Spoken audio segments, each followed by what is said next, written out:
আসসালামু আলাইকুম। পবিত্র মায়ের রমজানের শুভেচ্ছা। আমাদের অনেক প্রবাসী ভাই আছেন যে আপনি জানেন না আপনি আপনার পাসপোর্টটি যে করছেন সেটা কোন জন্ম সনদ দিয়ে আপনি পাসপোর্ট করছেন। সেই জন্ম সনদটা আপনি কীভাবে বের করবেন আজকের এই ভিডিওতে আমি আপনাদেরকে দেখাবো। আমাদের যে সকল প্রবাসীরা আছেন তাদের অনেক অনেক উপকার হবে।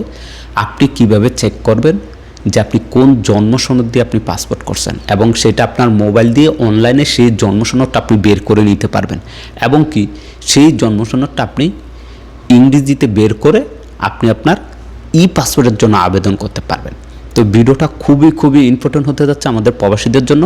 অনেকেই আছেন যাদের জন্ম সনদ নাই, আপনি ভুলভাল তথ্য দিয়ে একটি পাসপোর্ট করছেন জন্ম সনদ তৈরি করে, সেই জন্ম সনদটা কিন্তু আপনার কাছে নাই, কিন্তু পাসপোর্টটা আছে যেটা দিয়ে এখন আপনি চলতেছেন।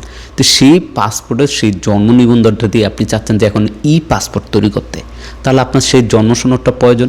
তো সেটা কিভাবে বার করবেন চলুন আমি স্ক্রিনে আপনাদেরকে দেখিয়ে দিচ্ছি। তবে আপনি সরাসরি চলে আসবেন আপনার মোবাইল স্ক্রিনে। আসার পর আপনি গুগলে আসার পর এখানে দেখেন বার্থ সার্টিফিকেট ডাউনলোড লিখে আপনি যখনই লিখবেন বা এই যে ওয়েবসাইটটা আছে এটা লিখে দিলে আপনি চলে, আমি জাস্ট এই লিঙ্কটি ক্লিক করব।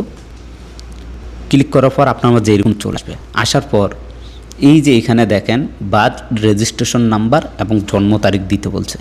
তো স্ক্রিনে এই মুহূর্তে দেখেন আপনার পাসপোর্টের যেই জায়গায় আপনি আপনার সেই জন্ম সনদের নাম্বারটি পাবেন, যেটা হচ্ছে 17 ডিজিটের নাম্বার। ওই নাম্বারটা ওইখান থেকে আপনি কপি করবেন বা হুবহু একটি কাগজে লিখে তারপরে এখানে এবং আপনার জন্ম তারিখটা পাসপোর্টের যেটা আছে ওইটি ওকে। তো আমি এইখানে জন্ম তারিখটা দিয়ে দিচ্ছি। আর যেই নাম এইখানে দেখেন 3+18 লেখা আছে। তো 18 আর হচ্ছে 3 কত হচ্ছে 21। এইখানে আমরা যোগফলটা 21 দিয়ে দিব।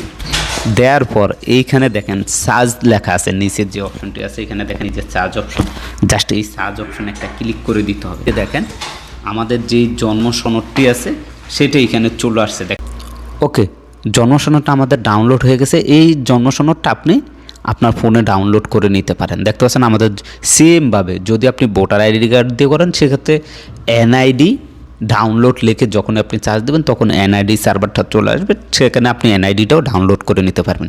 এই যে জন্ম সনদটা আছে এইটা দিয়ে এখন আপনি পাসপোর্টের জন্য আবেদন করতে পারবেন। ভিডিওটা অনেক গুরুত্বপূর্ণ, ভিডিওটা বেশি বেশি শেয়ার করবেন, আমাদের হাজার হাজার প্রবাসী ভাই উপকৃত হবে।